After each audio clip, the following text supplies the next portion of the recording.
Hey everyone, this is the Black Manga Critic here with another video for Weekly Shonen Jump Thursdays. Now basically, today's Friday, that's whatever. It doesn't mean, I'm not going to put out content, whenever I see fit. So, this is going to be a review of Dr. Stone chapter 26. It was a great chapter. I love the way that, for whatever reason, I can't remember the mangaka's name, like it hasn't stuck yet. But when it does, I'll remember and I'll always, shout out to the manga because that's the person that's making this manga, right? So, basically, when it goes to, the chapter, I generally like the chapter. I want to talk about two things. One thing being the character of Gen, and two things being, and the second thing being the character of Tsukasa and kind of my feelings about his place within the story. So, to get the, crazy, subscriber stuff out of the way, basically like, comment, and subscribe. Hit the notification bell button when you do. Follow me on Twitter. Like the page on Facebook. And that's it. So getting into Dr. Stone chapter 26, right? This is a pretty great chapter. It's not like mind-blowingly fantastic or anything like that, right? Like if a chapter is like, whoa, you're gonna know. You know what I mean? Like if you check out my Boku no Hero Academia chapter 152 review, like that's a chapter, right? Like that's like a chapter where you're like, God damn, that's a chapter, right? So this isn't like, God damn, this is a chapter. This is just, it's a good chapter. It does a bit of character development. It does things that I like a shonen to do when the chapter isn't like, clearly built towards like action and amazement and stuff like that, right? So, and hype, right? So basically this chapter, is focused on Gen, right? And the first thing that I said that I wanted to talk about was Gen and how I think this chapter, develops his character a little bit more, really allows us to connect with him as a person, right, and makes him a little bit more, I don't want to say complicated, but interesting in the ways that he sort of makes decisions and stuff like that, right? So, basically, we already understand that, like, Gen is kind of a fickle, like, character, and he's very superficial, and he, he'll go with the winning team and everything like that, right, at any given point in time. So, Senku understands this, and we get that, and I think one thing that I love about this chapter is that it really solidifies the ways in which characters like Senku and characters like Gen, right, are very, very much so have sort of solid like ways of viewing situations and making decisions and stuff like that, right? Both Senku and Gen, I think the one thing that they're similar in certain ways, right? In the sense that like they're very much so dead set on being like, hey, like okay, like either science will win the day or something like that, or like being fickle and being superficial and all that will win the day, right? But what I love is that both of them can sort of, appreciate things about the other and move forward in a way that benefits both of them, right? Like, that's something that I think, like, sometimes shonen is kind of weird and sometimes shonen can be very, like, black and white and be like, well, you know what? If this character's not good, he's bad. And if this character's not bad, he's good. And I'm like, no, like, already Dr. Stone has characters that are very sort of blurring the lines in that sense, right? They aren't, they could very much so be caricatures, right? And that Senku could just be a scientist and all he does would be like science, science, science. And Gen could be like a jackass and all he does is jackass shit, right? But this chapter presents Gen as someone who, really desires like the past and how the world was and really wants that world back. And I think like, sometimes even more so than other characters, he's one of the few characters like, that is clearly attached to the past in a way that I think that like, Senku's attached to the past, right? In the sense of like science and, bringing back all of the advancements that existed, during his time and Gen's time and Tsukasa's time, right? But like, Gen is like, I just miss the simple things. And I think like Senku, he misses simple things in their scientific sort of basis, right? Like, he misses, electricity and, ways of implementing gravity and inertia and stuff like that, right? And, like, Gen just wants a cola. You know what I mean? Stuff like that is, like, I think little things like that are what make Dr. Stone interesting because not only does, right, we know that Gen just wants to sip a cola. He just wants to be able to, like, go back to that past where he was, living a life, right? And Senku understands this, right? And Senku's like, you know what? My science can help this guy,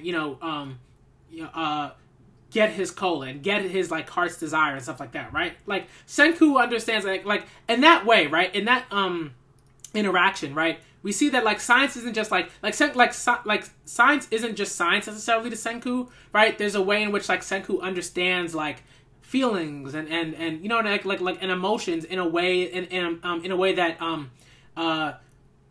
sort of supersedes science in some ways, right? Like he gets like Gen's feelings about his connection to their past lives, right? So I think that like one thing that I really love like about the character of Gen is that Gen really draws out a sort of, you know, different side of Senku that isn't just like wholly like scientific, right? That isn't wholly like dead set on bringing back like science's advancements and stuff like that, right? Like clearly Senku also like I think to me like wants the world that he was in back, you know, also because like, you know, he wants to sort of like he also missed like he missed ramen, you know what I mean? Like he missed like certain things that you know didn't, you know, totally have to do with like science experiments and stuff like that. And I think that the interaction between Gen and Senku is just great. Like it's just great stuff. It's good for shonen. You know, and like it's good for this manga. It's a really good chapter. It's a solid chapter that does what shonen what quality shonen manga should do, right? Quality shonen manga should have like definitely have your exciting chapters. Like not every chapter needs to be like, you know, Boku no Hero chapter 152, right? But you do need chapters like this that can develop like particular characters that are introduced into that have been introduced into the narrative. And you need those characters to interact with like main protagonists and develop those protagonists as well, right? And show that those protagonists aren't caricatures but characters. So to quickly get into Tsukasa, I don't know. Something about Tsukasa bothers me. Like there is a way in which like he's a little too he's kind of caricaturist, right? Like if I had to, you know, sort of peg him down, maybe the manga will do some more work with him later on, but there's a way in which almost that like he's a character, well, he's a caricature, right? Not only in the fact that he sort of represents like a very kind of you know, flat sort of character, right, type, right? But in the way that it's almost like the mangaka sort of like is using him for like almost comedic effect, right? Because there's a way in which like, yeah, Tsukasa's like, Tsukasa's dangerous. We understand that, like he, you know, killed Senku and like with his bare hands and stuff like that. But it's almost like comical. Like when I read that page, like over the pages where he was trying to be like super serious, I was like, get out of here, man. You know what I mean? Like it's like characters like that in a manga like this, just they don't necessarily even seem out of place, but they seem so over the top and so hyperbolic that you can't sort of help but laugh. Like I can't help but laugh when like Tsukasa comes into the picture at this point, because it's like what is he doing? He's just, like you know what I mean? Like what's going on? Where is Tsukasa right now? Right? And that, yes, that's a flashback, right? But also like what's he doing now? Like is he like just like skulking around, being the archetype for like the like super like intense like and you know super strong like a character like or caricature or whatever. Like I don't know what he's doing. I don't know what his plans are.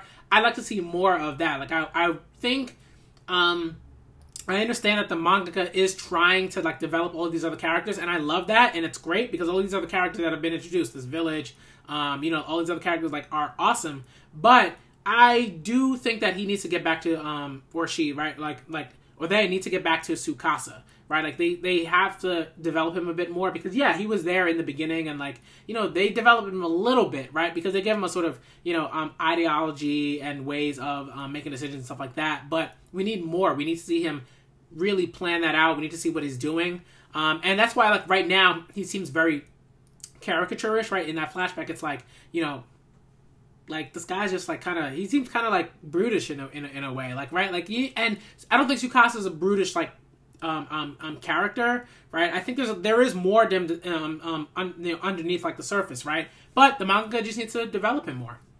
So yeah, that's pretty much my review for Dr. Stone chapter 26. You know, it was, like I said, it was a good chapter. It did some things that I liked. It did some things with Gen that I really liked. It did some things with Senku that I liked. The interaction between Gen and Senku. I didn't think I'd enjoy it that much, but I really enjoyed it, and I thought it was great. So I love the chapter. Tsukasa needs to, you know, the mangaka needs to develop him more.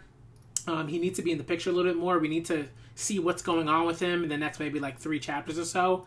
right? Because they've already done the electricity thing. So I think that like so I think that's what's going to happen, because like at the end of the chapter we got that, like, you know, it wasn't really a cliffhanger or anything like that. It was just like Gen went to Tsukasa and was like, hey, like he's not, you know, he's dead. Like, so I think we're going to see a bit more about Tsukasa, what he's planning, what he's doing.